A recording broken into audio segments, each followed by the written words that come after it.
Olá, Shalom, que bom estar com você em mais um Compartilhando a Palavra.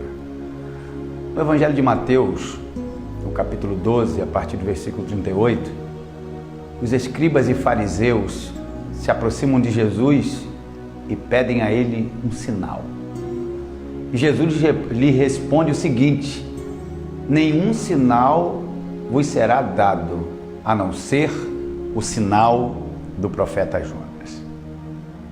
E esse texto me chama a atenção, porque os fariseus e escribas pedem um sinal a Jesus, e Jesus recusa o sinal. Jesus não lhes dá o sinal. E repare o texto, a partir do versículo 39, Jesus é até pesado nas suas palavras, ele é áspero. E eu perguntei por que Jesus não quis dar um sinal, já que Isaías diz que ele veio para operar sinais. Isaías 61 diz que o Espírito de Deus viria sobre ele e ele ia dar visão aos cegos, ele ia curar os enfermos. Isaías fala isso. E por que ele não quis dar um sinal àqueles homens? E esse texto me chamou a atenção. E eu vejo que essa mesma situação, ou eu chamo de síndrome do sinal, também acontece hoje.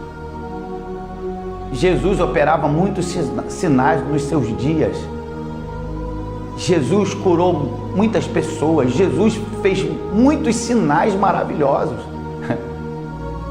O Evangelho de João diz que seria impossível colocar esses sinais em um livro. Para botar todas as obras de Jesus e os sinais que ele fez em um livro, daria muitos livros. Ele operou muitos sinais. Esses mesmos homens que pediram um sinal a Jesus já tinham visto vários sinais. Mas esses homens, na verdade, se viciaram em sinais. E Jesus recusou por causa disso. Ele não quis fazer mais um sinal por causa disso. Ele disse: já foi lhe dado o sinal do profeta Jonas. E essa mesma síndrome acontece no dia de hoje. Eu vejo pessoas atrás de sinais. Eu vejo pessoas correndo atrás de milagres. Eu vejo pessoas querendo milagres, mas não querem o dono do milagre. Esses homens esses escribas e fariseus queriam um sinal, mas não queriam o dono do sinal. Quem operava os sinais, porque quem operava os sinais era mais importante do que os sinais. Mas eles não queriam Jesus, eles queriam ver um sinal. Isso acontece no dia de hoje. As nossas igrejas estão cheias de pessoas que querem sinais, que vão e que frequentam as nossas reuniões por causa dos sinais, por causa da cura, por causa de uma bênção, por causa de uma profecia, mas eles não querem Jesus. Eles não querem o dono do sinal. Eles não querem aquele que opera o sinal. Porque, na verdade, os sinais que Jesus operava não eram um meio em si mesmo. Os sinais apontavam para Deus. Os sinais anunciavam que o reino de Deus estava sendo estabelecido. O sinal não deveria ser visto como um fim em si mesmo. Mas o sinal era para que o nome de Deus fosse glorificado e para que o reino de Cristo na terra fosse estabelecido. Da mesma forma, os sinais que hoje são operados na igreja não são um fim em si mesmo, ou seja, não terminam ali em simples sinais, em Deus simplesmente curar, em Deus simplesmente abrir uma porta, em Deus simplesmente usar um profeta. Mas os sinais que hoje são operados na igreja apontam para Deus, que existe um Deus e que existe um Cristo que foi morto, mas ressuscitou e vive e está no meio da igreja. Eu tenho medo que essa síndrome do sinal nos contamine. E aí a gente pare de olhar para a cruz, a gente pare de olhar para Cristo, a gente pare de olhar para Deus e passe a olhar para os sinais. Sabe por que, se esses escribas e fariseus precisassem, só queriam um sinal, era muito simples. Era só procurar Aladim e pedir a lâmpada dele emprestada. Na verdade, essas pessoas, elas não precisam de Deus, elas querem um gênio para atender os seus pedidos, para atender os seus caprichos, para atender as suas necessidades. Foi por isso que Jesus ficou tão indignado. Eles queriam usar Jesus. Eles queriam que Jesus fosse simplesmente um objeto de sinais. Mas Jesus era muito mais do que isso. Jesus é o meu amado, é o seu amado, é o meu Salvador, é o meu Senhor. Agora eu tenho visto nesses últimos dias que muitas pessoas têm Jesus como médico, tem Jesus como Senhor que é pastor, tem Jesus como provedor, tem Jesus como aquele que abre porta, mas poucos têm Jesus como Senhor. Tem Jesus como Salvador, todo mundo tem. Tem Jesus como médico, todo mundo tem. Tem Jesus como provedor, todo mundo tem. Mas ter Jesus como Senhor, ter Jesus como Senhor é se render à vontade dEle. Ter Jesus como Senhor é ouvir o que Ele tem a dizer e realizar, e cumprir, e obedecer. Então eu entendo porque Jesus dá essa resposta tão rude, tão áspera a esses homens. Nenhum sinal vos será dado, a não ser o sinal do profeta Jonas.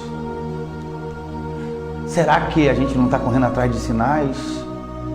Será que nós não estamos correndo na direção errada? Será que nós não mudamos a nossa direção? Será que o nosso evangelho não virou um evangelho de sinais e não o evangelho de Cristo? Não o evangelho do reino, da salvação, da paixão, do amor a Cristo? Reflita nisso. Quem sabe a sua vida tem sido correr atrás de sinais. Quem sabe você só frequenta uma igreja porque você quer se aproveitar de Deus. Na verdade, você não tem interesse em obedecê-lo, nem servi-lo. Você quer se aproveitar daquilo que Deus pode te dar e daquilo que Deus pode te proporcionar. Mas Deus procura verdadeiros adoradores. E eu fico imaginando, quando eu cito esse versículo, olha só, o Deus onisciente, o Deus onipresente procura adoradores. Sabe o que é isso? Um Deus que sabe de tudo, está em todos os lugares, ao mesmo tempo está procurando adoradores. E isso está dizendo que é muito difícil até para Deus achar verdadeiros adoradores que o amem, que o adorem. Nenhum sinal vos será dado, a não ser o sinal do profeta Jonas. Essa palavra que eu deixo para você refletir nesse dia. Quem sabe você inconscientemente esteja correndo atrás dos seus desejos. Quem sabe você vai ao culto atrás da sua bênção. E Deus procura aquele que o ame, que o adore e que se renda à sua vontade. Eu vou orar pela sua vida agora, para que o Espírito Santo possa tocar no seu coração e fazer você ver a importância do verdadeiro evangelho. Sabe por quê? Porque daqui a 200 anos essa bênção não vai existir mais. Daqui a 100 anos esse carro não vai existir mais. Daqui a 100 anos esse apartamento não vai existir mais, esse emprego não vai existir mais. Mas a salvação que a gente recebe em Jesus, daqui a 100 anos eu vou estar nela ainda. Daqui a 200 anos eu vou estar com a minha vida eterna ainda. E aí nós estamos correndo atrás de coisas que perecem e deixando as importantes para depois, ou nem buscando. Eu preciso orar por você. Pai querido, Pai santo, que cada um de nós possamos entender que tudo isso vai ficar aí, Deus. O carro, a casa, o dinheiro, a prosperidade. E a gente não pode correr atrás de sinais. A gente tem que correr atrás da nossa salvação, de ser santo, de adorar a Deus, de ter Jesus como Senhor. Porque isso tudo termina. Só o que a gente tem de verdade, não é o carro, não é a casa, não é o dinheiro. O que é nosso de verdade é o que nós recebemos da cruz, é a vida eterna. Isso é nosso de verdade. Pai, abençoa essa pessoa que me ouve agora, que possa ser tocado por essa palavra, no nome de Jesus. Amém. Deus abençoe a tua vida. Eu espero você no próximo Compartilhando a Palavra.